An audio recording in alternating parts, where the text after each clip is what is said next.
Space is ace. I often hear people decry about the money spent on space, but why? Because that means it went to science and technology. And the real world benefits we benefit from every day are essential to the way we live now and make our lives and those of others much better. Let's start here. Satellites. Satellites are used to spot deforestation in the Amazon and alert the authorities. The Amazon is losing in excess of 2,000 square kilometres every month to logging and burning. Since 2008, Landsat images have been made freely available to track deforestation, but due to the lack of resolution it was difficult to tell what the cause was with certainty, leading to a lack of desire to action reports. However, now Map Biomass, a collaborative network of universities, tech companies and NGOs, has found a way to track illegal deforestation in near real time using data from Planet Lab's miniature satellites, which show a resolution down to 3 meters. But that is not all they do for us. Satellite data also helps with sea surface temperature, level height, currents and winds, and the monitoring of environmental disasters such as oil spills. They are also used to monitor land surface temperature, winds, vegetation cover and type, human settlements, soil moisture and the extent of ice and snow, as well as its depth.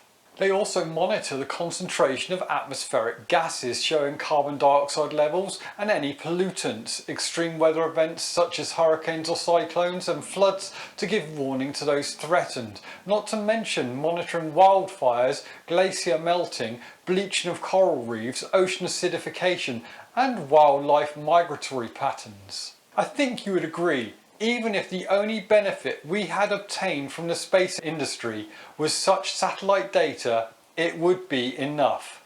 But they also bring you entertainment, the internet and phone calls. But let us leave satellites alone for now and move on. Water purification systems. Now, water is important. I think we can all agree on that. NASA engineers are collaborating with qualified companies to develop systems intended to sustain the astronauts living on the International Space Station and future moon and space missions. This system turns wastewater from respiration, sweat and even urine into drinkable water. By combining the benefits of chemical absorption, ion exchange and ultrafiltration processes, this technology can yield safe, drinkable water from the most challenging sources, such as in underdeveloped regions where well water may be heavily contaminated. How about artificial limbs? NASA's continued funding, coupled with its collective innovations in robotics and shock absorption comfort materials, are inspiring and enabling the private sector to create new and better solutions for animal and human prosthesis. Advancements such as environmental robots Inc.'s development of artificial muscle systems with robotic sensing and actuation capabilities for use in NASA space robotic and extravehicular activities are being adapted in order to create more functionally dynamic artificial limbs. Additionally, other private sector adaptations of NASA's Temper foam technology have brought about custom mouldable materials offering the natural look and feel of flesh, as well as preventing friction between the skin and prosthesis and heat moisture buildup. What about solar cells? Single crystal silicon solar cells are now widely available at low cost. The technology behind these solar devices, which provide up to 50% more power than conventional solar cells, originated with the efforts of a NASA-sponsored 28-member coalition forming the Environmental Research, Aircraft and Sensor Technology Alliance. Their goal was to develop remotely piloted aircraft intended to fly unmanned at high altitudes for days at a time and requiring advanced solar power sources that did not add weight. As a result, Sun Power Corporation created advanced silicon-based cells for terrestrial or airborne applications. Pollution remediation. NASA's microencapsulating technology enabled the creation of petroleum remediation product, which safely cleans petroleum-based pollutants from water. PRP uses thousands of microcapsules, tiny balls of beeswax with hollow centers. Water cannot penetrate the microcapsule cell, but oil is absorbed into the beeswax spears as they float on the water's surface. fuels, motor oils or petroleum hydrocarbons are caught before they settle, limiting damage to ocean beds. PRP microcapsules serve as nutrients to assist naturally occurring microbes in soil or water to biodegrade contaminants. How about enriched baby food?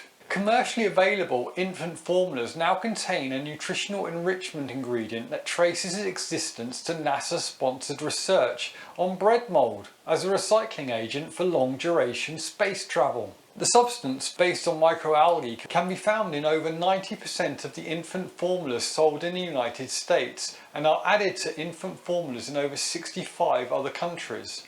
Martech Biosciences acquired their expertise in this area while working on a NASA program. The microalgae food supplement was inducted into the Space Foundation's Space Technology Hall of Fame in 2009. Cochlear implants.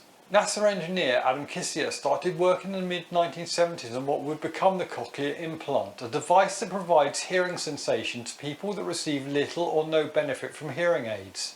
He used his knowledge learned while working as an electronics instrumentation engineer at NASA. This work took place over 3 years, and he would spend his lunch breaks and evenings in NASA's technical library, studying the impact of engineering principles on the inner ear.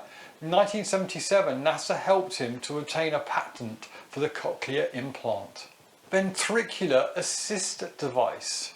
The Micromed ventricular assist device functions as a bridge to heart transplant by pumping blood until a donor heart is available. The pump is approximately 1/10 the size of other currently marketed pulsating VADs.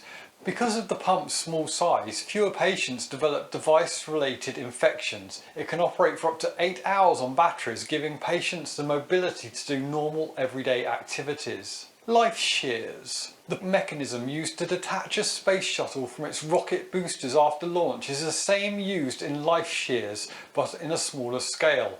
Life shears are a tool that can be used in emergency situations to cut into cars or collapsed buildings to rescue the people trapped inside. And then how about the CMOS image sensor in your smartphone? The invention of CMOS image sensors used in products such as mobile phones and GoPro action cameras traces back to NASA JPL scientist Eric Fossum, who wanted to miniaturize cameras for interplanetary missions. Fossum invented CMOS image sensors that have become NASA's most ubiquitous spin-off technology. This led to the creation of CMOS active pixel sensors, which are used today in all smartphone cameras and many other applications. This is by no means an exhaustive list, but just the ones I chose to bring to you today. What are your favourite space games? Leave your thoughts below. Have you ever considered the technologies that will change the world over the coming years? Try this video, and if you've already seen that one, why not try this one instead? And as always, until next time, thank you for dropping by.